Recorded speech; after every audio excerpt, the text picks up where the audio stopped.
It really was an adventure for us. I was 9, my brother was 13. We didn't appreciate how cold it would be. When I came to England, I'd never seen football until I came to England. I mean, after my first little kick around, I was hopeless. I didn't have a clue. We played football every hour that we could find. And when I went back the second time, I must have had a little bit of talent because I got invited back.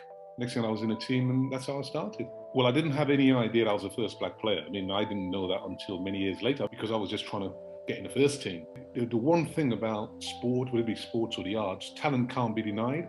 When he came in as manager, he honestly thought he was the best player on the books. And yes, we didn't get on to begin with. The shock was the volume. Don't forget, come arriving in England, I mean, I was 9, went to a Catholic school in Tilbury. I never knew what racism was. I was fighting, I couldn't take insults, and I was getting loads of scraps.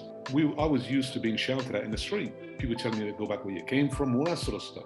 Now, what changed when you go into the professional ranks is the volume. You did feel helpless because of that wall of sound. You never get used to it. I think Ted Heath was the premier at the time, wanted to open trade with China, so then Bert Millichip popped up and went, I'll take my club. It was a fantastic experience. Take the opportunity to be a good tourist. There was still this reluctance to trust black players.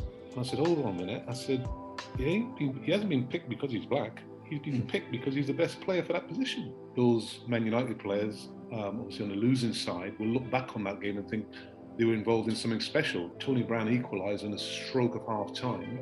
Ron Atkinson was already down in the dressing room. And he went, well, what's the score then? Cyril scored the 5th goal, fantastic goal. His pose, with his arms aloft, big muscles, big dimples, good looking.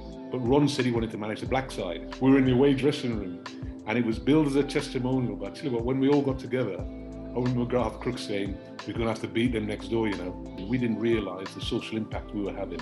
We were in a bit of a bubble, I think, as footballers. You tend to be in a little bit of a bubble, We wouldn't have had such publicity if we weren't a good side. I've been lucky. I think I've been a very lucky lad, and football's been kind to me. I've been involved in a sport all my life. So football found me, and I'm ever grateful.